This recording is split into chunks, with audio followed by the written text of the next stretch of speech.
ሰላም ጤና ይስጥልን ውድ አድማጭ ተመልካቾቻችን እንደምን ሰንብታችኋል? ይህ ገበያ ሚዲያ ነው። ፕሮግራማችን ከገበያ ሚዲያ ዘውትር ምሽት 3 ሰዓት ተኩል ላይ ወደ እናንተ የሚደርሰው ገበያ ፖድካስት የተሰኘው ልዩ ዝግጅታችን ነው። በገበያ ፖድካስት ልዩ ዝግጅት ከኢትዮጵያ ብሔራዊ ጥቅም ጋር የተሳሰሩና የሚገናኙ ቀጠናዊ፣ አህጉራዊና ዓለም አቀፋዊ የሆኑ በርካታ ርዕሰ ጉዳዮች ይዳሰሳሉ። በዛሬውም የገበያ ፖድካስት ልዩ ዝግጅት እንደተለመደው ከኢትዮጵያ ብሔራዊ ጥቅም ጋር በእጅጉ የተሳሰሩ ወሳኝ መረጃዎችን ይዘናል። ቀዳሚ ወዳደረግነው መረጃ ስናልፍ ኢትዮጵያ በቻይና አደራዳሪነት አግኝታ የነበረውን ወደብ ለምን እምቢ አለች?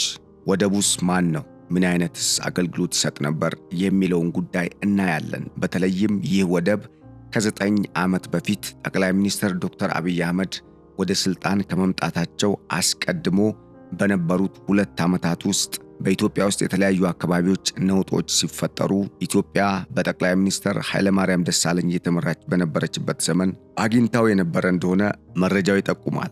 ይህንን መረጃ በስፋት ተሰሙታላችሁ። እንደዚሁም የኢትዮጵያና የግብፅ የኤርትራ ትንቅንቅ በቅርቡ አሁን ወደ ሁለተኛው ምዕራፍ የተሸጋገረው የሻዕቢያ ጦር ዕቅድ ይፋ ስለመሆኑና በእነኚህ ሀገራት መካከል ስላለው የጸጥታና የደህንነት ብሎም የጦርነት ስጋትን የሚመለከቱ ወሳኝ መረጃዎችንም አካተናል። ይህንንም በስፋት ተሰሙታላችሁ። በዚህ ርዕሰ ጉዳይ ላይ እንግዲህ የኢታማጆር ሹሙ ልዩ ትዕዛዝም ተሰምቷል። ይህንንም ተሰሙታላችሁ። አሜሪካ ያሰባሰበቻቸው ጄኔራሎች ለሀገር ውስጥ ግዳጅና በዓለም አቀፍ ደረጃ እያደገ ለመጣው የጦርነት ስጋት ብሎም ለለውጥ እንዲዘጋጁ ማሳሰቧ ተገልጿል። ምን አሰጋት? ምን አይነትስ ለውጥ እየመጣ ነው? ይህንንም በስፋት እንቃኘዋለን። በተለይም ይሄ ጉዳይ በዓለም አቀፍ ደረጃ ብሪክስና ሌሎቹ ለውጥ እንዲመጣ የሚፈልጉ ከአሜሪካ በተቃራኒ የቆሙ ኃይሎች እጅጉን እየተንቀሳቀሱ ያሉበት አጀንዳ እንደሆነም ተነግሯል። የአሜሪካ መንግስት በዚህ ላይ ምን አስቧል? ለወታደራዊ ጄኔራሎቹ ምን አይነት ትዕዛዝ ተሰጥቷል? እነኝንም በስፋት የምንመለከት ይሆናል። ቀዳሚ ወዳደረግነው መረጃችን ከመሄዳችን በፊት ለቻናሉ አዲስ የሆናችሁ እንደዚህ አይነት ትኩስ መረጃዎች በየጊዜው እንዲደርሷችሁ የእውቀት አድማሳችሁንም ለማስፋት ብሎም የመረጃ ምንጫችሁም የበለጠ የዳበረ እንዲሆን ቻናሉን ሰብስክራይብ፣ ፕሮግራማችንን ደግሞ ላይክ እና ሼር በማድረግ አጋርነታችሁን እንድትገልጹ እየጋበዝኩኝ አዲስ ሐሳብ ወይም ተጨማሪ የምናክለው አስተያየት መረጃ አለን የምትሉ ውድ ቤተሰቦች ደግሞ በሐሳብ መስጫ ሳጥኑ ወይም ደግሞ በኮሜንት መስጫ ሳጥኑ ውስጥ ኮሜንት እንድታረጉልን እንድትጽፉልን እየገለጽኩኝ በቀጥታ ወደ ዕለቱ መረጃ አልፋለሁ። በአዲስ ዓመት አዲስ ገጸ በረከት ከቴምር ሪል ስቴት ልዩ ቅናሽ ይዘንሎት መጥተናል። ለመኖር ምቹና ብዙዎች በሚመርጧት አያት ላይ የአዲስ ዓመት ስጦታ ልዩ ቅናሽ 100% ለሚከፍል 35% ቅናሽ ያደረግንበትን በካሬ 65,000 ብር ብቻ ባለ 2 እና ባለ 3 መኝታ ቤቶችን በተለያዩ የካሬ አማራጮች የቤት ባለቤት ልናደርገው ነው። በተጨማሪም ለኢንቨስትመንት አዋጭ ለመኖር ምቹ በሆነችው ፒያሳ ሊሴ ትምህርት ቤት አጠገብ ከ63 እስከ 146 ካሬ ከባለ 1 እስከ ባለ 3 መኝታ ቤቶችን በ10 በመቶ ቅድመ ክፍያ ብቻ እንዲሁም ለመነገድ ቢፈልጉ እዛው ፒያሳ ሀገር ፍቅር ቲያትር አጠገብ G+5 ሱቅ ከነገበያው የሚያገኙበት የገበያ ማዕከል በ3.5 ሚሊዮን ጠቅላላ ክፍያ በታላቅ ቅናሽ ባንድ አካተው ደረጃቸውንና ጥራታቸውን በጠበቁ የኮንስትራክሽን ማቴሪያሎች ግንባታውን እያቀላጠፈን እንገኛለን። እንደዚህ አይነት እድሎች ሁሌ አይገኙም፣ ቢገኙም ብዙ አይቆዩም። ቴምር ፕሮፐርቲስ። እንግዲህ ቀዳሚ ያደረግነው መረጃ የኢትዮ ኤርትራ ጉዳይን ሆኖ ይሁንና ግን በዋናነት ኢትዮጵያ ከዚህ ቀደም ማለትም ከ9 ዓመት በፊት በቻይና አደራዳሪነት ወደብ አግኝታ ግን ደግሞ ያንን ወደብ አልቀበልም ብላ ወይም ሳትቀበል ቀርታ ያለፈ ጊዜ ያለና ያንን ጉዳይ በሚመለከት የትኛው ወደብ ነው የዚህ ድርድር አካል የነበረው ማን ያደራደረው የሚለውን በስፋት እናያለን። እንግዲህ ቀዳሚ የሆነው የድርድሩ መነሻ ቻይና በዓለም አቀፍ ደረጃ ከቻይና ተነስቶ ዓለምን ሙሉ በሙሉ ማለትም ቻይና ያለችበትን የእስያ ሀጉርን ጨምሮ አፍሪካንና አውሮፓን እንዳጠቃላይ ዓለምን ያስተሳስራል ብላ ይፋ ያደረገችው የሮድ ቤልት ኢኒሼቲቭ አካል ነው። ይሄ የድርድሩ አካል እንግዲህ ቻይና ይህንን እቅድ ስታወጣ ከቻይና ተነስቶ በየብስና የተለያዩ ድልድዮችን ረጃጅም ድልድዮችንም በመጠቀም አህጉራትን የሚያስተሳስሩ የመንገድ መሰረተ ልማቶችን በመዘርጋት በእነኚህ የመንገድ መሰረተ ልማቶች ዝርጋታ ምክንያት በዓለም አቀፍ ደረጃ ያለውን የንግድ እንቅስቃሴ የበለጠ መቆጣጠርና ማሳለጥ የሚቻልበትን ሁኔታ ያበሰረችበት እቅድ ነው። ይሄ እቅድ እስካሁን በእርግጥ ተግባራዊ መሆን አልቻለም። ይሁንና ግን ቻይና በራሷ በኩል የተለያዩ እንቅስቃሴዎችን አሁንም ድረስ እያደረገች ነው የሚገኘው። እናም ከዛሬ 9 ዓመት በፊት ወይም ደግሞ ጠቅላይ ሚኒስትር ዶክተር አብይ አህመድ እንደ አውሮፓውያን አቆጣጠር በ2018 ወደ ስልጣን ከመምጣታቸው በፊት በነበሩት 2 ዓመታት ውስጥ በኢትዮጵያ ውስጥ በተለያዩ አካባቢዎች በወቅቱ እንደሚታወሰው የተለያዩ ተቃውሞዎች፣ ነውጦች ነበሩ። በዛ ውስጥ ግን የቀድሞ ጠቅላይ ሚኒስትር ማለት ነው ኃይለማርያም ደሳለኝ ሀገሪቱን እንግዲህ በመሪነት ከጠቅላይ ሚኒስትር ዶክተር አብይ አህመድ መምጣት በፊት ሲመሩ በነበሩባቸው ዓመታት ከተለያዩ ሀገራት ጋር በተለይ የባህር በር ጉዳይን በሚመለከት የኢትዮጵያ መንግስት ድርድር ሲያደርግ እንደነበረ የሚያስታውስ መረጃ ነው። ይሄ መረጃ እንግዲህ እንደሚያሳየው ኤርትራ በአሰብ ወደብና ይሄ የባህር በሩን ጉዳይ በሚመለከት እንዳሁኑ በስፋት ባይሆንም በወቅቱ በዱባይ ከኢትዮጵያ መንግስት ጋር በልዑክ ቡድኖቹ አማካኝነት ስትደራደር ወይም ንግግር ስታደርግ መቆየቷን የሚያሳይ መረጃ ነው። ነገር ግን በወቅቱ ሁለቱ ሀገራት ፍላጎታቸው የተለያየ ከመሆኑ ጋር ተያይዞ ከዚህ ቀደምም ይሄ የባህር በር ጉዳይ በስፋት እንዳሁኑ ባልተነሳበት ወቅትም በሚስጥር የተለያዩ ሐሳቦች ሲሰነዘሩም ስለነበርና ኢትዮጵያ ወደብ ብቻ ሳይሆን የባህር በር ነው የሚያስፈልጋት የሚለው አቋም የመንግስትም አቋም ስለነበረ በተለይ በዋናነት ፎከስ በማድረግ የአንድ በጣም ወሳኝ የቀድሞ እስካሁን ስሙም እንግዲህ ካርታ ላይም እንዲጠፋ ከአይምሯችንም ወይም ደግሞ ከህዝቡ አይነ ህሊና ውስጥም እንዲጠፋ የተደረገ አንድ ወደብ አለ። ያ ወደብ የጢዮ ወደብ ይባላል ወይም ይሰኛል።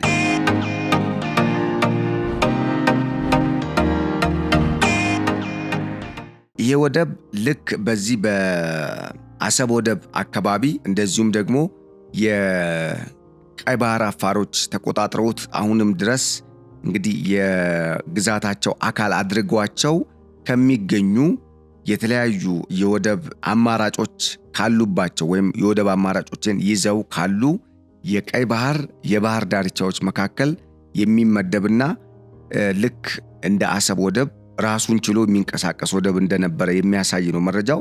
በቀይ ባህር ካሉት ትንንሽ ወደቦች ለምሳሌ መርሳ ኩባ፣ መርሳ ተክላይ እንደዚሁም ደግሞ መርሳ ፋጡማን ከመሳሰሉ ወደቦች ተርታ የሚመደብ ግን ደግሞ ከአሰብ ወደብ የሚያንስ ወደብ ነው የነበረው። ይሄ ወደብ በቀደሙት ዓመታት ኢትዮጵያ ለተለያዩ አገልግሎቶች ተጠቀመው የነበረ ወደብ ነው። ይሁንና ግን በሁለቱ ሀገራት መካከል የተፈጠረውን ውዝግብ ተከትሎ በተለይ በጦርነቱ በተለያዩ አቅጣጫዎች በተካሄዱ ጦርነቶች የጦርነቱም ሰለባ የሆነበት ሁኔታ ነው የነበረው።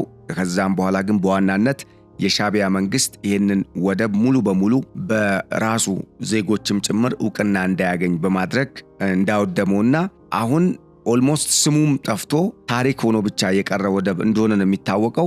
ይሁንና ግን ከ9 ዓመት በፊት እንግዲህ የቀድሞ የኢትዮጵያ የፌዴሪ ጠቅላይ ሚኒስትር አቶ ኃይለማርያም ደሳለኝ ከጠቅላይ ሚኒስትር አቶ መለስ ዜናዊ ህልፈት በኋላ ሀገሪቱን በመሩባቸው ዓመታት ኢትዮጵያ ወደብ ያስፈልጋታል፣ ይህንን ወደብ እንዴት ነው የምናደርገው የሚል እሳቤን በማንገብ እንቅስቃሴ ባደረጉበት ወቅት በተለይ በመጨረሻዎቹ ግርግር በተነሳባቸው 2 ዓመታት ውስጥ ከሻዕቢያ መንግስት ጋር በዱባይ ስለመምከራቸውና ይሄንንም ምክክር ተከትሎ እንግዲህ አደራዳሪዋ ስለ ጉዳዩም ደግሞ በዋናነት ያገባኛል ብላ በዚህ ውስጥ ተሳትፎ የነበራት ቻይና ነች ነው የተባለው። ቻይና ከኢትዮጵያ ጋር እንግዲህ በጣም የጠበቀ ቁርኝት ነው ያላት። ኢትዮጵያን እንደ አፍሪካ መግቢያ አድርጋ ተጠቅማ አሁን ላይ በበርካታ የአፍሪካ ሀገራት እግሯን መትከል ወይም ደግሞ እጇን ማስገባት ትችላለች።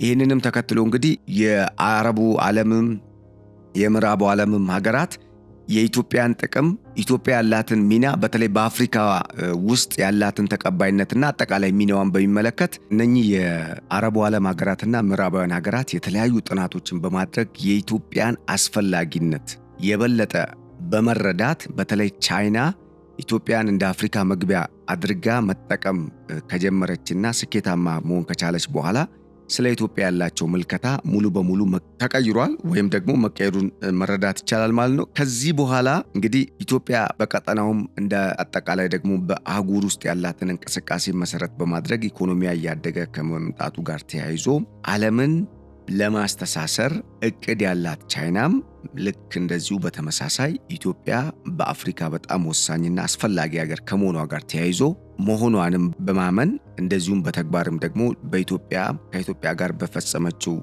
የሁለትዮሽ ግንኙነት በጣም በርካታ ዘርፈ ብዙ ጥቅሞችን የሚያስገኙላትን ስራዎች ማከናወን በመቻሏ ኢትዮጵያ የባህር በር ቢኖራት የተሻለ ከቻይና ጋርም ላለው የንግድ ግንኙነት እንደዚሁም ቻይና በዓለም አቀፍ ደረጃ ለማሳካት ለምታደርገው እንቅስቃሴም ከፍተኛ አስተዋጽኦን እንደምታደርግላት ስላመነች ከኤርትራ ጋር ከፕሬዝዳንት ኢሳያስ አፈወርቂ ጋር ስለማደራደሯ ነው መረጃው የሚያሳየው። በዚህ መረጃ መሰረት በወቅቱ የአሰብ ወደብም እንግዲህ በስፋት ተነስቶ በተለይ በዚቹ በዱባይና ቻይና ባሉ ከተሞች ውይይት ስለመደረጉና መጨረሻ ላይ ግን ኢትዮጵያ ጢዮ የሚባል ወደብ በኢሳያስ አፈወርቂ መንግስት እንድታገኝ ስለመፈቀዱና ወይም ኢሳያስ ጢዮ የሚባለውን ወደብ ለኢትዮጵያ ለመስጠት ፈቃደኛ ስለመሆናቸውና ይሁንና ግን ኢትዮጵያ ይሄንን ወደብ ሳትቀበል እንደቀረች ነው መረጃው የሚያሳየው። እስካሁን አብዛኞቻችን ስለዚህ ወደብ ሰምተን አናቅ። ግን ይህንን ወደብ ኢትዮጵያ ተሰጥቷት በገሃድ ሳትቀበል እንደቀረችና ኢትዮጵያ ታሪካዊ የሆነ ተፈጥሯዊና ህጋዊ መብቷን ማስከበር ነው የምትፈልገው የምንለውም ዝም ብለን እንዳልሆነ ከዚህም የተነሳ እንደሆነ መገንዘብ ያስፈልጋል ማለት ነው።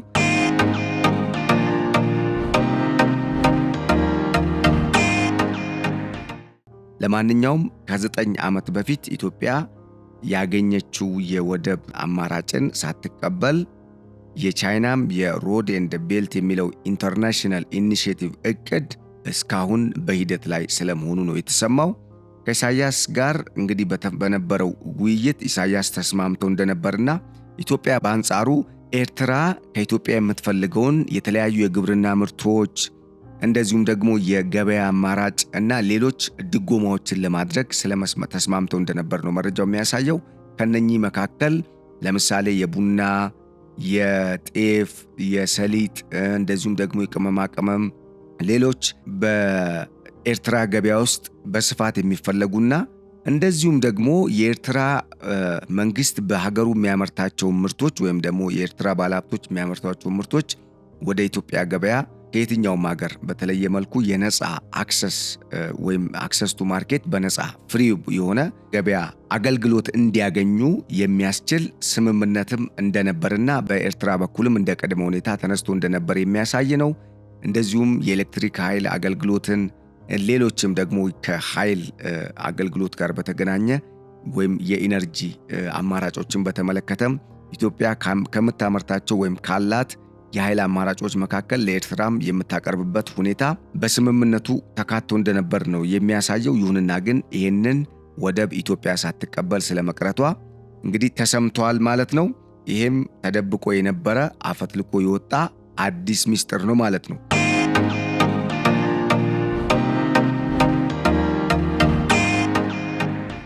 ወደ ሁለተኛው አጀንዳ ስናልፍ የኢትዮጵያና የግብፅ ኤርትራ ትንቅንቅ ነው። በተለይ አሁን ላይ ወደ ሁለተኛው ምዕራፍ ተሸጋግሯል የተባለው የሁለቱ ግን ደግሞ የ2 ለ3 አንዳንዴ 2 ለ4 አንዳንዴ 1 ለ5 የኃይል አሰላለፍን ይዞ የሚታየው የምስራቅ አፍሪካ ቀጠና የጂኦፖለቲክስ ቀጠናዊ ሁኔታ ኢትዮጵያ በአንድ ወገን ለብቻዋ በሌላ ወገን ደግሞ ግብፅ የምታሰልፋቸው ወይም የግብፅ ጀሌ የሚባሉት በነገራችን ላይ ጀሌ ስንል ቀጥታ ኢትዮጵያ ላይ የሚያራምዱትን የትኛውንም አጀንዳ በተለይ ከሸርና ተንኮል ከአሻጥር ጋር የተያያዙ እነኚህ በፖሊሲም ደረጃ ተቀርጸው ኢትዮጵያን ለመክበብ ለማዳከም ኢትዮጵያ በቀጠናው የምትፈልገውን ኢኮኖሚያዊ አቅም እንዳትገነባ ጥረትም እንዳታደርግ የሚያደርጉ መሰናክሎችን ለመፍጠር እነኚህ ሀገራት የሚያደርጉት እንቅስቃሴ ቀጥታ ከካይሮ መንግስት የሚሰጣቸውና ቀለብም ከዛ የሚሰፈርላቸው እንደሆነ ነው እንግዲህ ሊገባን ወይም ልንረዳ የሚገባው። ከዚህም አንጻር ነው ጀሌ የምንላቸው። እናም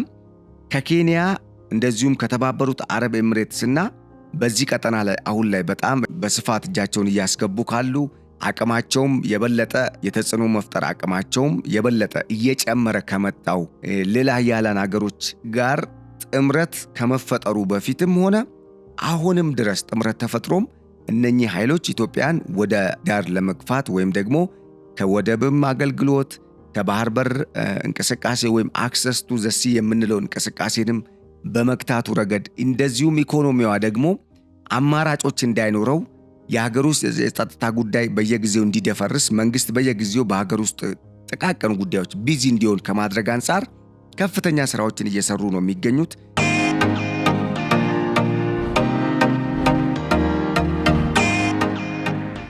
እንግዲህ ይሄ የታሪካዊ በግብጽ በኤርትራና ግብጽ በቀጠናው አሰልፋቸው ያሉ ለምሳሌ ሶማሊያም ግብጽንም የመሰሉ ሀገራት ኡርሾ አሁን ወደ ሁለተኛ ምዕራፍ ተሸጋግሯል። የአባይ ጉዳይ ኦልሞስት ያከተመለት ነው። ይሁንና ግን በግብጽ በኩል አክትመዋል ማለት አንችልም። ለምንድን ነው ከተባለ በሌላኛው ኢትዮጵያ የህሊና እረፍት የሚሰጥ ለዘመናት ዜጎች የነበራቸውን ታሪክ ማስቀጠል የሚያስችል ወይም ደግሞ ኢትዮጵያ እንደ ሀገር ለዘመናት የነበራትን የብዙ ሺህ ዓመታት ታሪክን የምታስቀጥልበት የራሷን ተፈጥሯዊና ህጋዊ ዓለም አቀፋዊ ህግም የሚደግፋትን የባህር በር መብት የማስከበር ሂደት በሚመለከት እስካሁን ባደረገችው እንቅስቃሴ ወደ 70% ከዛ በላይ ያሉ የዲፕሎማሲ ስራዎችን በስኬት ማጠናቀቋና አሁንም ድረስ ሀገራት ከኢትዮጵያ ጎን እንደሚሰለፉ እየሰጡ ያሉትን መግለጫና እያሳዩ ያሉትን ድጋፍ መሰረት አድርጎ ከዚህ ቀደም በአባይ ግድብ ላይ ኢትዮጵያ ግድቡን ገንብታ እንዳታጠናቀቅ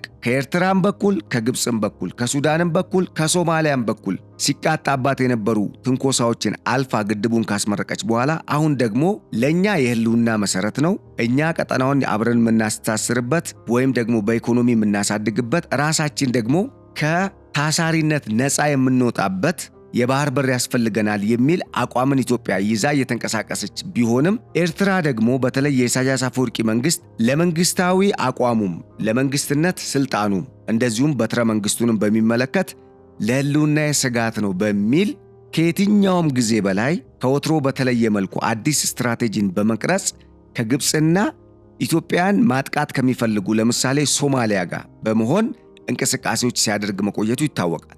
ከዚህ አንጻር ከሰሞኑ ግብጽ ኤርትራና ሶማሊያ በተለይ ደግሞ ግብጽና ኤርትራ ሱዳን በህቡ ስምምነት መፈረማቸውን ተነጋግረን ነበር ወይም አሳውቀናችሁ ነበር።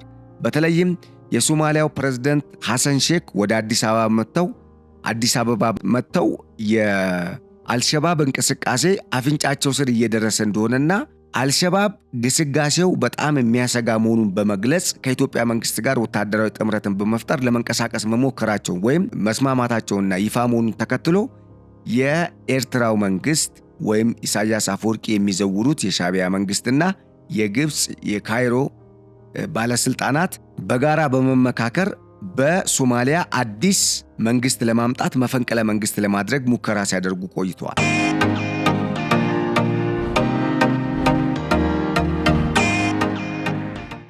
ከዚህ አንጻር ይሄ የቀጠናውን የአጠቃላይ የጂኦፖለቲክስ ነባራዊ ሁኔታ እንዲታመስ ከማድረግም በላይ ወደ ለየለት ጦርነት እንዲሸጋገር የማድረግ ፍላጎትና እቅድ ይዞ የሚንቀሳቀሰው ይሄ ቡድን አሁን ኢትዮጵያ በአባይ ወንዝና በአባይ ግድብ ማሸነፏን ተከትሎ በሁለተኛው ምዕራፍ ወይም በባህር በሩ አጀንዳ የሚመለከተኝ አካል እኔ ነኝ በሚል እንደ ስብስብ ለምሳሌ ያወራነው ኢትዮጵያ የተነጋገረችው ከኤርትራ ጋር ነው። የአሰብ ወደብ ያለው በኤርትራ እጅ ነው። የባህር በርም ኢትዮጵያ ያላት በዋነኝነት በርግጥ እስከ ዜላና አዱሊስን የመሰሉ የተለያዩ ፖርቶች በርበራንም ጨምሮ የኢትዮጵያ ግዛቶች ቀድሞ የኢትዮጵያ ግዛቶች እንደነበሩ ይታወቃል። ይሁንና ግን አሁን ላይ ከዘመነ ኮሎኒያሊዝም በኋላ የራሷ ግዛት የነበረውን ይህንን የባህር በር ለማስመለስ በምታደርገው ጥረት ኢትዮጵያ ይሄ የባህር በር ታሪካዊ፣ ህጋዊ፣ ተፈጥሯዊ መብቷ እንደሆነ ዓለም ያውቃል። ስለዚህ ይህንን ነው ማስመለስ የምፈልገው የሚለውን አቋሟን ይዛ ወደ ሁለተኛው ብሔራዊ ሜጋ ፕሮጀክት እንቅስቃሴ ማድረግ በጀመረችበት ቅጽበት ይህ ስብስብ በምዕራፍ 2 ከኢትዮጵያ ጋር ፊት ለፊት ተላትሟል።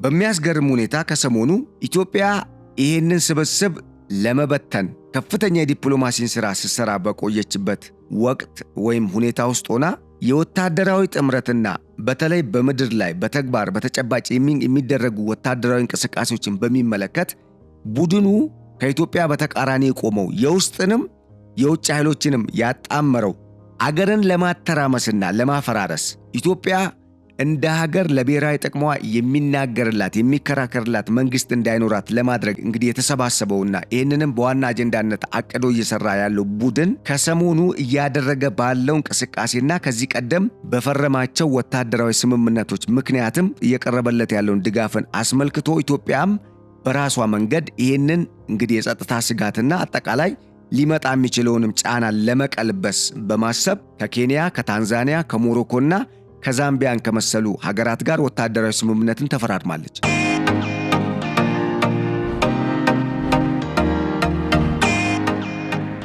ከዚህ አንጻር ይሄን ስምምነት ድጋሚ ያስደነገጠው ይሄ እንግዲህ ከኬንያ ጋር በተለይ ኢትዮጵያ ሙሉ በሙሉ ልክ ሳውዲ አረቢያና ፓኪስታን ከዚህ ቀደም እንደተፈራረሙት አይነት ስምምነት መፈራረሟን ተከትሎ ወይም ደግሞ በአንዱ ሀገር ላይ የሚደርሰው ጥቃት በሌላኛው ላይ እንደሚደርስ ይታሰባል የሚለውን እሳቤ ይዞ የተመሰረተው የሁለቱ ሀገራት ጥምረት የዚህን ቡድን ህልውናና ቀጣይ ወደፊት የሚያደርጋቸውን እንቅስቃሴዎች አደጋ ውስጥ የሚጥል መስሎ ስለተሰማውና ይሄም ስለገባው አሁን በአዲስ መልክ ከሀገር ውስጥ ካሉና በውጭ ካሉ ኃይሎች ጋር ተጣምሮ ግንባርን ፈጥሮ የኢትዮጵያ መንግስትን ኢትዮጵያን ለመውጋት እንግዲህ እንቅስቃሴ ጀምሯል። ከሰሞኑም የተለያዩ መግለጫዎችን ከማውጣትን ባለፈ ከትላንት በስቲያም በወሎ የሀገር መከላከያ ሰራዊት ላይ የአርሚ 24 እና 44 የተሰኙ በተለይ አርሚ 23ም በዚህ ጉዳይ ላይ በተለይ ወደ ኢትዮጵያ መከላከያ ሰራዊት መተኮስ አለመተኮስ የሚለው ጉዳይ በሚመለከት የህወሓቱ አርሚ 23 እና 24 እንደዚሁም 44 ጦሮች ትንቅንቅ ውስጥ መግባታቸው ነበር የተገለጸው። ከዛ በኋላ ግን አንዱ አርሚ ወደ መሃል በመግባት ከዚሁ ቡድን ጋር በመጣመር መከላከያ ላይ ጥቃት አድርሷል የሚል መረጃም እየወጣ ነው። ያም ሆነ ግን እንደ አጠቃላይ እዚህ ጋር ላስረዳችሁ ወይም ደግሞ መረጃውን እንዲደርሳችሁ የተፈለገው ነገር ምንድነው? ይሄ በግብጽ የሚዘወረው ዋናው አጀንዳው ኢትዮጵያን የማፈራረስ ኢትዮጵያ መንግስት እንዳይኖራት የማድረግ ዋና አጀንዳን ይዞ የሚንቀሳቀሰው ኃይል ኢትዮጵያ በምዕራፍ 2 ሁለተኛውን ህዳሴ የባህር በሩን ለማሳካት በምታደርገው ጥረት ከኢትዮጵያ ጋር ፊት ለፊት ትንቅንቅ ውስጥ ገብቶ አዲስ የፍልሚያ ምዕራፍን ከፍቷል። በዚህም በርካታ የሀገር ውስጥ ኃይሎችን በማሰባሰብ ጦርነቱን በባህር ማዶ ከሚሆን ወይም ደግሞ በሌላ አገር ሜዳ ላይ ከሚሆን በኢትዮጵያ ሜዳ ላይ በሚል ከወሎ መጀመሩን ልነግራችሁ ፈልጌ ነው።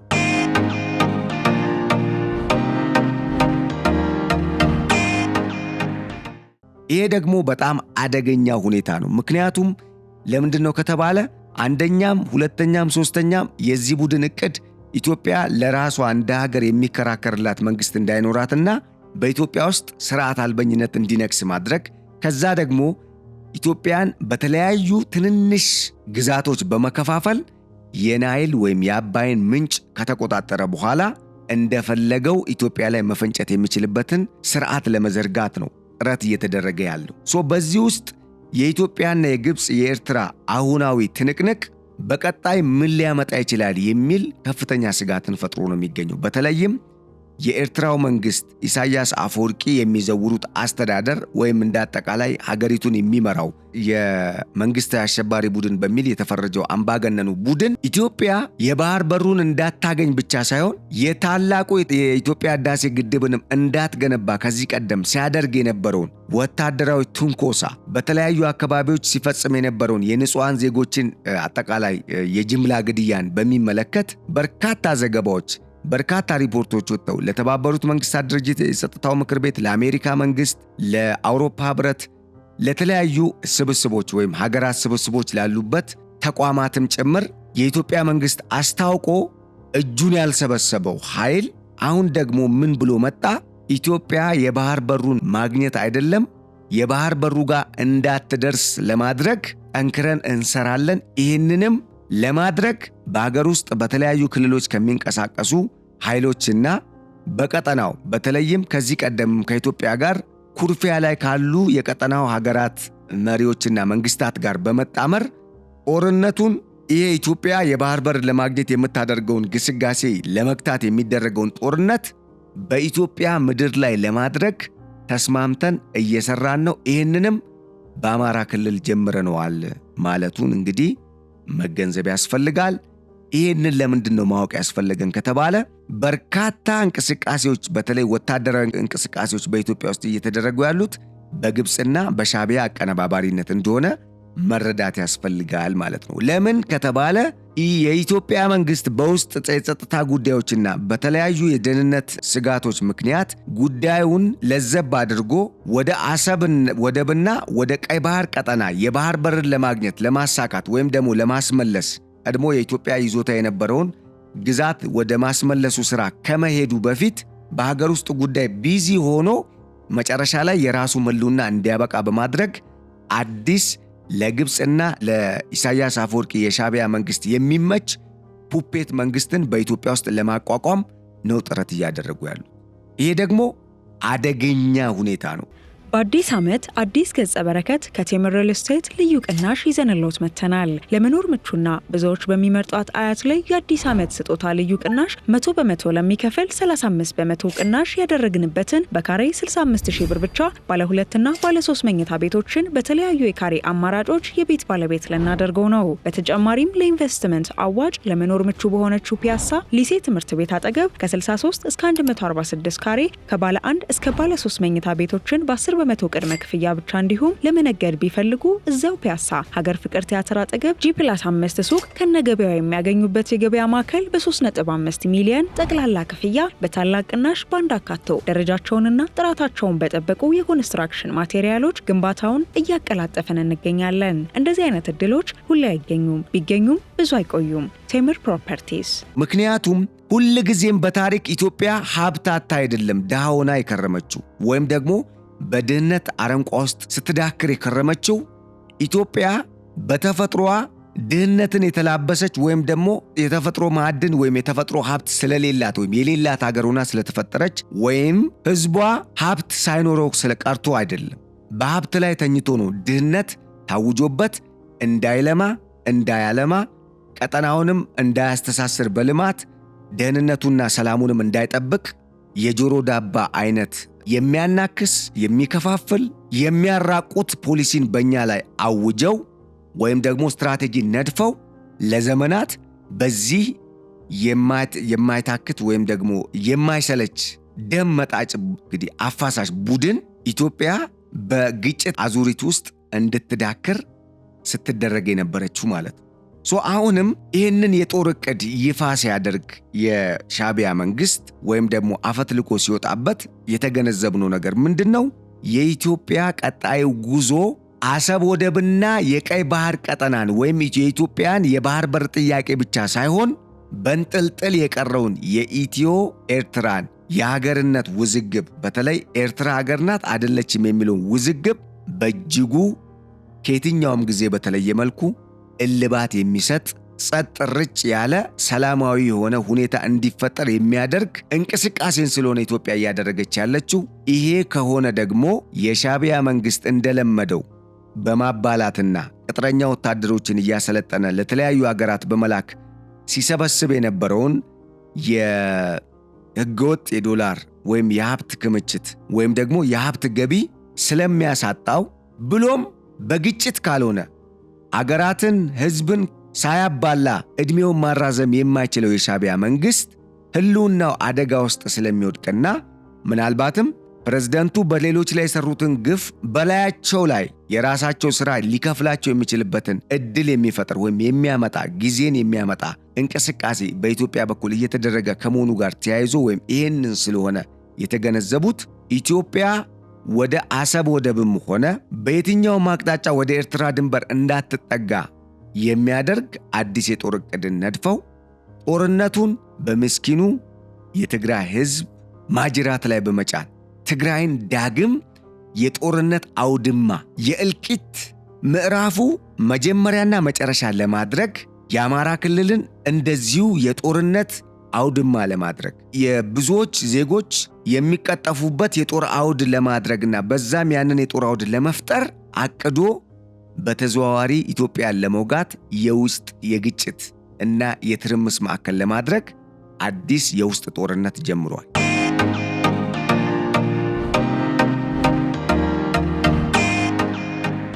ይህ እንግዲህ በብዙ መልኩ ለምንድን ነው የሚለውን ጥያቄ እንድናነሳ የሚያደርግና መልሱንም ፈልገን የግድ ማግኘት እንዳለብን የሚያሳይ ጉዳይ ነው፣ አጀንዳ ነው። ለምንድን ነው ከተባለ ለምን የሚለውን ካልመለስን የችግሩን ምንጭና ለችግሩ ደግሞ የሚያስፈልገውን መፍትሄ ማስቀመጥ ስለማንችል ነው። የችግሩን ምንጭ ማወቅ አንችልም። at the same time ለችግሩ ደግሞ ምን አይነት መፍትሄ ነው ማስቀመጥ ያለብን የሚለውን ጉዳይ በአግባቡ እንዳንገነዘበው ያደርገናል፣ ይሸፍንብናል ማለት ነው። ስለዚህ የዚህ ቡድን አሁን ላይ በኢትዮጵያ በኩል እየተደረገ ያለው ሰላማዊ እንቅስቃሴን በመንቀፍ በሁለተኛው ምዕራፍ በአዲሱ ብሔራዊ ፕሮጀክት ፊት ለፊት ኢትዮጵያን እየተጋፈጠ የመጣበት ምክንያት ምንድን ነው ከተባለ ኢትዮጵያ አሁን የምትሄድበት ሁለተኛው ብሔራዊ ታላቅ ፕሮጀክትን ለማሳካት የምታደርገው እንቅስቃሴ የኢሳያስ አፈወርቂ መንግስትን ህልውና በእጅጉ አደጋ ውስጥ የሚጥል ስለሆነ ነው። አንዱና ዋናው ምክንያት ይሄ ነው። ይህንን ምን ያህል ከኤርትራና ከሻቢያ አጀንዳ ጋር በመወገን የሻቢያው መንግስትና የግብፅ መንግስት የሚሰጧቸውን ገንዘብ መሰረት አድርገው ኢትዮጵያን ለማመስና ለማተራመስ እንቅስቃሴ ውስጥ የገቡ ኃይሎች ቢያንስ አጀንዳውና ዓላማው ምንድነው ብለው ተረድተው እንዲቆሙና ራሳቸውን እንዲፈትሹ ለማድረግም እድልን የሚሰጥ ነው ይህ አጀንዳ። ስለዚህ አሁን እንዳጠቃላይ እነኚህ አካላት ኢትዮጵያ በምታደርገው ግስጋሴ የምትቀጥል ከሆነ ህልውናቸው ሊጠፋ ነው። ምን ማለት ነው? ሌላ የጸጥታ ችግር ኢትዮጵያ ስለማትፈልግ አደብ ማስገዛት የሚገባትን አደብ እያስገዛች እንደዚሁም ደግሞ በንግግር በምክክር ሰላማዊ መንገድ እንዲከተልና የሀገርን ሰላም እንዳያውክ ማድረግ ያለባትን ኃይል እያረገች ነገር ግን የባህር በሩን ብቻ ሳይሆን አስመራንም ወደ ቁጥጥሯ ስር ልታስገባ የምትችልበትን አቅም የምትፈጥርበት ጊዜ ላይ ስላለች ወይም ደግሞ ይሄ ጦርነት ከተጀመረ ወደዛ ሊያመራ ስለሚችል ጦርነቱ እኔ ጋር ጦርነት መከፈት የለበትም። ምክንያቱም ያለኝ የህዝብ ቁጥር የወታደራዊ መሳሪያም የአጠቃላይ የትጥቅ የስነ ልቦና ዝግጅቱም በጣም ከኢትዮጵያ መከላከያ አንጻር ያነሰ ስለሆነ ጦርነቱን ለምንድን ነው እዛው ኢትዮጵያ ውስጥ ማልጀምረው በሚል ነው እንግዲህ ከወሎ ጦርነቱን መጀመር የፈለገው ማለት ነው የሻቢያ መንግስት። ስለዚህ አሁን ላይ በዚህም እዛም እየተደረጉ ያሉ እንቅስቃሴዎች ዋና ስፖንሰራቸው የሻቢያ መንግስትና የግብፅ መንግስት መሆኑን መርሳት የለብንም ማለት ነው።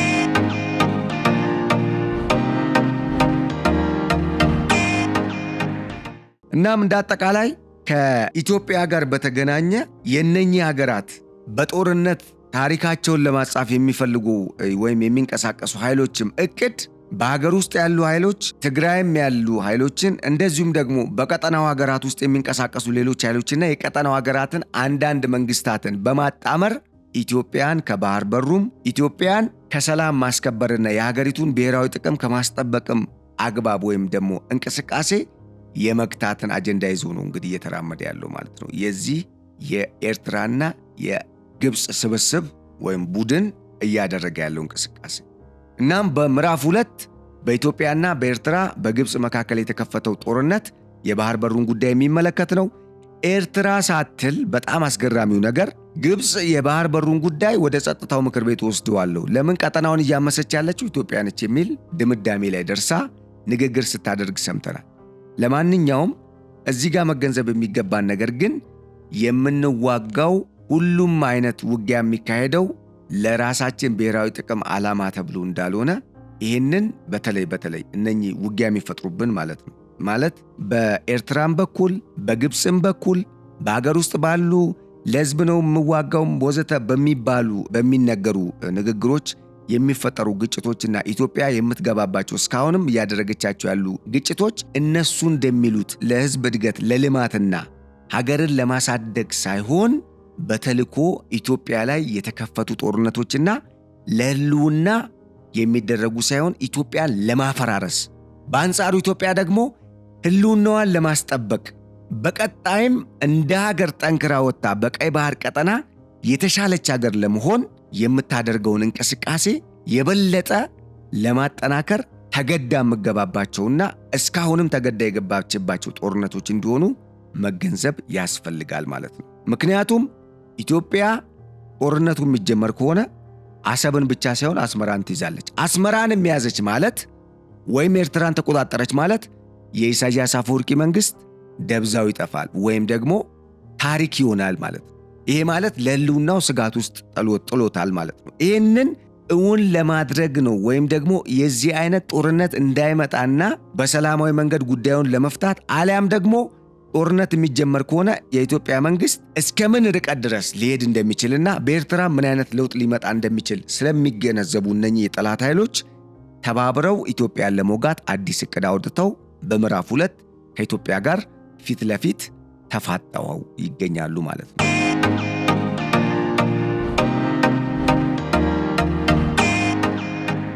ይህን ካልን የሻዕቢያ መንግስት የጦር እቅድ እንዳጠቃላይ በዚህ ውስጥ እንደዳሰስነው ምንድነው?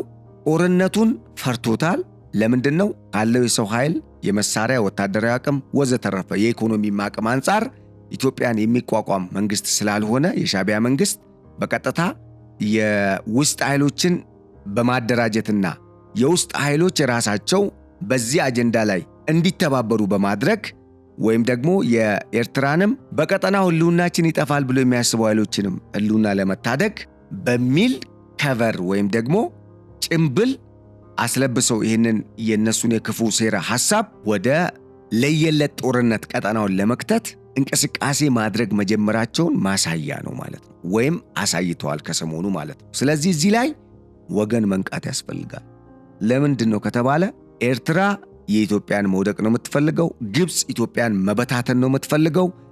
በእነኚህ ኃይሎች ጎራ ወይም ከነኚህ ኃይሎች ጋር የተሰለፉ ኃይሎችም ሌላ አጀንዳ፣ ሌላ ዓላማ አይኖራቸውም። አስፋራስ እነሱ የሚቀበሉት ትዕዛዝ ከነኚህ ኃይሎች ግብፅ ከምትዘውረው ኃይል እስከሆነ ድረስ ማለት ነው። ስለዚህ በዚህ ላይ የሀገራቱ በጋራ ተጣምሮ ወደ አዲሱ ምዕራፍ 2 የጦርነት ሰበቃ የተሸጋገሩበት ምክንያት ኢትዮጵያ የራሷን ብሔራዊ ጥቅም ማስጠበቅ ከጀመረች ሙስና አጠቃላይ የመንግስት አካል የሚፈልገውን ሁለንተናዊ እንቅስቃሴ ለማድረግ የሚሰበስበውን በጀት ከማስቀረትና ወይም ደግሞ ግብር እንዳይከፈል ከማድረግና ህዝቡ በመንግስት ላይ እንዲያመጽም በማድረግ እነኚህ ሀገራት ኢትዮጵያ ላይ ለመጠቀም ያሴሩት ኢትዮጵያን ስርዓት አልበኝነት የጎላባት በአንጻሩ እነሱ ደግሞ ስርዓት ያላቸው ሆነው ለነገሩ ቁጭ ብለው እንደፈለጉ ከዚህ በፊት ምንም ሳይሰሩ አስተያየት ሲሰጡ እንደነበሩት እንደ ፕሬዝዳንት ኢሳያስ አፈወርቂ የተለያዩ የተንኮል ደባዎችን ወይም ሴራዎችን በኢትዮጵያ ላይ በመፈጸም ኢትዮጵያን በማዳከም ይህንኑ የተለመደ የረጅም ጊዜ ወይም ረጅም ሰዓት የሚወስደው መግለጫ ያለማንም ከልካይ ለመስጠት በስልጣን ላይ ለመቆየት ኢሳያስ አፈወርቂ አስበውና አልመው የሚሰሩት ስራ እንደሆነ ኢትዮጵያውያን መገንዘብ አለባቸው ማለት ነው። ስለዚህ ከዚህ አንጻር ከነኛ ኃይሎች ጋር በተለይ ከግብፅና ከኤርትራ ጋር ተሰልፎ ኢትዮጵያን የሚወጋ ኃይል ካለ ትክክል አለመሆን ብቻ ሳይሆን በጣም ከባድ የሆነ ታሪካዊ ስህተትን እየሰራ ነው ማለት ነው። ስለዚህ ከዚህ አይነት ጥፋት ውስጥ ቶሎ መውጣትና ማምለጥ ወይም ራሱን መጠበቅ እንዳለበት መገንዘብ ያስፈልጋል ማለት ነው። ምክንያቱም ይሄ ሀገራዊ ግዴታ ስለሆነ ማለት ነው። ይሄ ብሔርን የሆነ አካልን እንደዚህ የሚለይ ሳይሆን ሀገር የጋራ ሀገር የሚለውን ጉዳይ ታሳቢ ያደረገ ግንዛቤና እንቅስቃሴ ያስፈልጋል ማለት ነው ለወጣቶቻችን።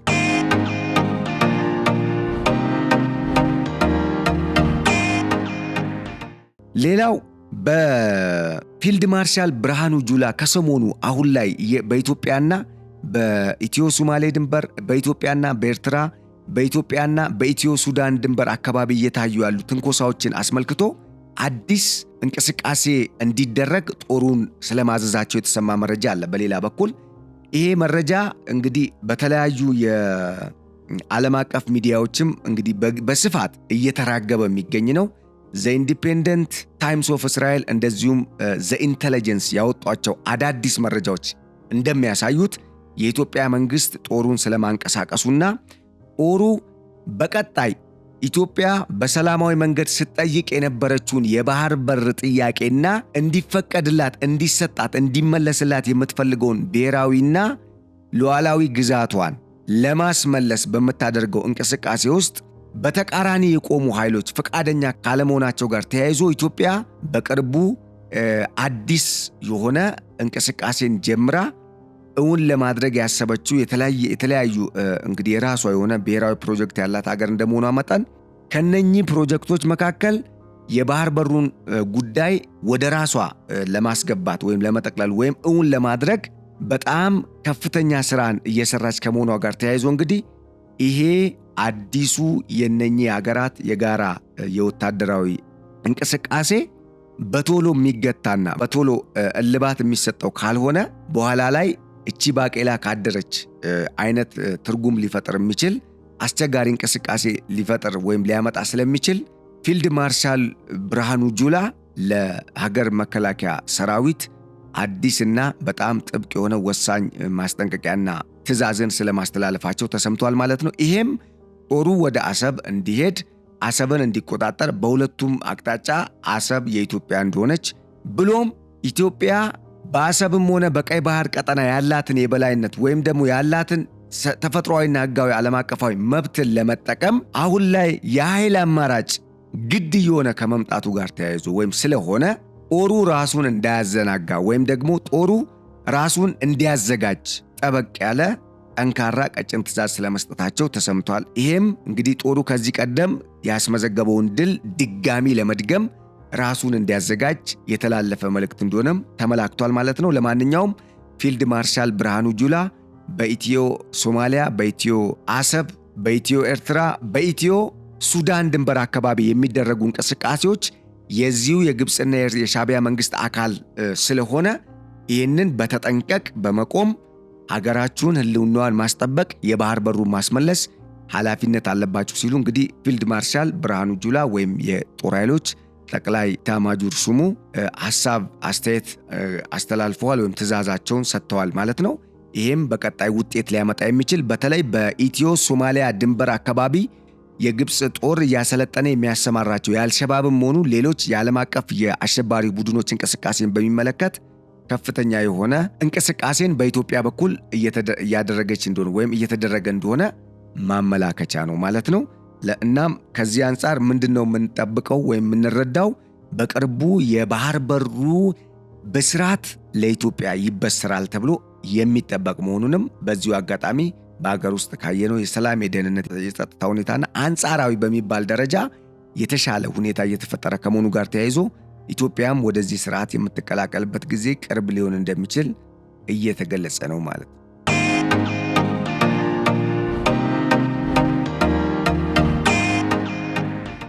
ወደ መጨረሻው መረጃ ሳልፍ አሜሪካ ያሰባሰበቻቸውን ጀነራሎች ለሀገር ውስጥ ግዳጅና በዓለም አቀፍ ደረጃ እያደገ ለመጣው የጦርነት ስጋት ተዘጋጁ ስትል ማሳሰቢያ መስጠቷ ተገልጿል። በተለይም ይሄ ሁኔታ እጅጉን አነጋጋሪ ሆኗል በዓለም አቀፍ ደረጃ። ምክንያቱም አሜሪካ እንደ አጠቃላይ በዓለም አቀፍ ደረጃ ወደ 850 የሚሆን የጦር ሰፈር አላት ወይም ሚሊተሪ ቤዝ አላት throughout the world ወይም በጠቅላላ በዓለም ላይ ማለት ነው።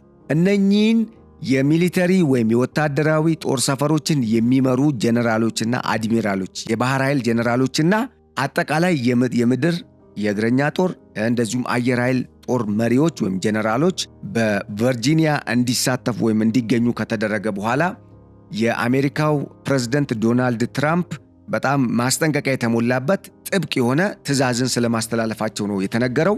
በአሜሪካ በተለያዩ ግዛቶች በሚገኙ ከተሞች የአሜሪካው ፕሬዝዳንት ዶናልድ ትራምፕ ወደ ስልጣን ከመምጣታቸው በፊት ወደ ስልጣን ከመጣው ዜጎችን በተለይ ህገወጥ ዜጎችን አባረራለሁ የሚለውን እቅዳቸውን እውን ለማድረግ እንቅስቃሴ ባደረጉበት በዚህ ወቅት የአሜሪካ መንግስት እንደ አጠቃላይ በዓለም አቀፍ ደረጃ እየመጡ ያሉ ለውጦችንም ታሳቢ በማድረግ በተለያየ አግባብ ወደ ሀገሬ እየገቡ ያሉ ህገወጥ ስደተኞች ናቸው ለኔ ለአገር ውስጥም የጸጥታ ስጋት ለደህንነትም ስጋት የሆኑብኝ። እናም መጀመሪያ የጸጥታ ስጋትን ከሀገር ውስጥ ነው የምንጀምረው፣ ማለት የጸጥታ ስጋት ማስወገድ ወይም ደግሞ ማረቅ ከሀገር ውስጥ ነው የምንጀምረው በሚል ከነኚህ በዓለም አቀፍ ደረጃ አሜሪካ አላት ተብሎ ከሚነገረው ከ850 ከሚያክሉ የጦር ሰፈሮች ከመጡ የተለያዩ ጀነራሎች ጋር ፕሬዝዳንት ዶናልድ ትራምፕ እንግዲህ ጥብቅ ትዕዛዝ ያስተላለፉበትን ንግግር ከመግለጫ ጋር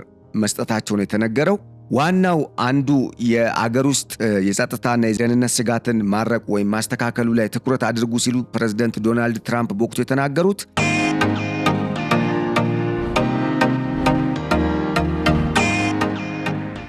ይህም አንደኛ ከህገወጥ ስደተኞች ጋር በተያያዘ አሜሪካ በዓለማችን ካሉ በጣም የበርካታ ሀገር ዜጎችና በሚሊዮን የሚቆጠሩ ዜጎች ለመሄድ የሚቋመጡባት እንደዚሁም እድል ቀንቷቸው ሄዱ ደግሞ በስፋት ኑሯቸውን አደላድረው የሚኖሩባት በቂ የሆነ ወይም ደግሞ የተሻለ የሚባል የኢኮኖሚ መሰረት የሚጥሉበት እንደዚሁም ገቢ የሚያገኙበት ኢኮኖሚ ያላት አገር ከመሆኗ ጋር ተያይዞ እነኚህን ስደተኞች ከተለያዩ በሀገሪቱ ካሉ የክልል ከተሞችና እንደዚሁም ግዛቶች ለማስወጣት በሚደረገው ጥረት የአሜሪካ መንግስት አሁን ላይ ከውስጥ የተነሳ ከፍተኛ የሆነ የጸጥታ ስጋት በተመሳሳይ በዓለም አቀፍ ደረጃም ይመጣል ተብሎ የሚጠበቀውን ለውጥም ተከትሎ የሚመጣ የጦርነት አይዘር ደግሞ ሌላ የጫና ወጀብ ከፊታችን ስላለ ከባድ ስራም ከፊት ስለሚጠብቀን ጄኔራሎች ተዘጋጁ፣ ጦርነቶችንም በተሳካና በብቃት ለመፈጸም እንቅስቃሴዎች አድርጉ ሲሉ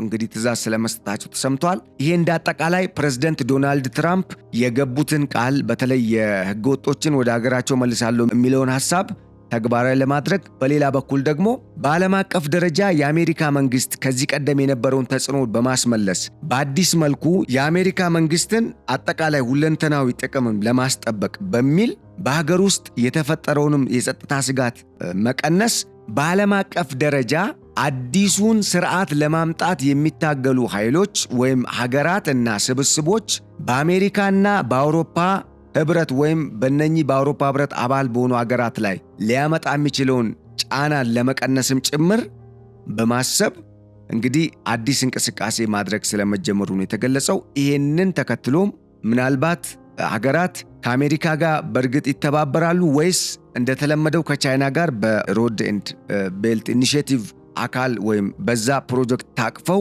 ቻይና የኢኮኖሚና አጠቃላይ የንግድ እንቅስቃሴ ውስጥ እንጂ ፖለቲካ ነክ ጉዳዮች የማትገባ ሀገር ከመሆኗ ጋር ተያይዞ እነኚህ ሀገራት እንግዲህ በጠቅላላ በምስራቁ ዓለም ወይም ደግሞ ብሎክ ያለውን ኃይል በማሰባሰብ በአሜሪካም በአውሮፓም ላይ ልትፈጥር የምትችለውን ጫናና የስርዓት ለውጥ ለማድረግ እየተሄደበት ያለውን አስጊ እንቅስቃሴ ለመቀልበስ በማሰብ አሜሪካ የተለያዩ የጦር ሰፈሮቿ ለጦርነት ዝግጁ እንዲሆኑና ይሁንና ግን መጀመሪያ ይሄ የሰላም ማስከበር ሂደት የሚጀምረው ከሀገር ውስጥ ከሚነሳ የጸጥታና የደህንነት ስጋትን መቀልበስና መቀነስ ከሚለው አጀንዳ እንደሆነ ፕሬዝዳንት ዶናልድ ትራምፕ አስረድተዋል ማለት ነው። እንዳጠቃላይ በዚህ ሁኔታ አሜሪካ የምትቀጥልና የወታደራዊ አቅሟንም ደግሞ እንግዲህ በህዝቡ ላይ ወታደርን ድንበር ከመጠበቅ አንስታ ወደ ህዝቡ የምታስገባና አሁንም ድረስ እንቅስቃሴዎችን የምታደርግ ከሆነ በርካታ ዜጎች ሊሞቱ ይችላሉ። በአንጻሩ ፕሬዝዳንት ዶናልድ ትራምፕም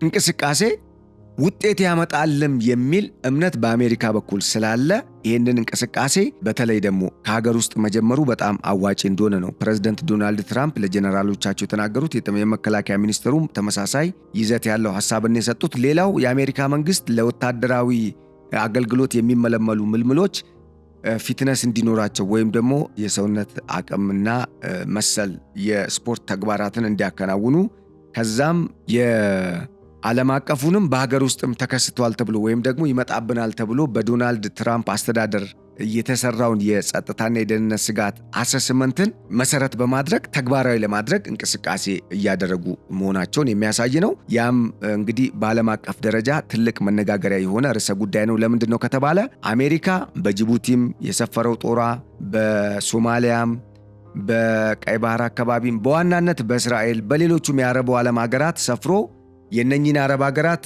ደህንነት የሚጠብቅ ግን ደግሞ የሚከፈለው በሌላ በኩል በሌሎች የዓለም ቀጠናዎች ደግሞ ሊመጣ ይችላል ተብሎ የሚፈራውን የህልውና ስጋት በተለይ የስርዓት ለውጥ ለመቀልበስ የአሜሪካ መንግስት እንግዲህ መምከሩን ሰምተናል። ይህንንም እንግዲህ በቀጣይ የአሜሪካ መንግስት ምን አይነት እርምጃ ይወስዳል፣ ማን በዚህ ሊጠቃ ይችላል፣ ማን በዚህ ሊጠቀም ይችላል የሚለውን ጉዳይ አብረን የምናየው ይሆናል ማለት ነው። ውድ አድማጭ ተመልካቾቻችን ለዕለቱ ያዘጋጀንላችሁ የገበያ ፖድካስት ልዩ ጥንቅር እስካሁን የተከታተላችሁትን ይመስል ነበር። በቆይታችን እንዳተረፋችሁና ተደሰታችሁበት በማመን በቀጣይ በሌላ ርዕሰ ጉዳይ እንደዚሁ ዳግም ተመልሰን እስክንገናኝ ለዛሬው መልካሙን ሁሉ ተመኘን። ሰላም።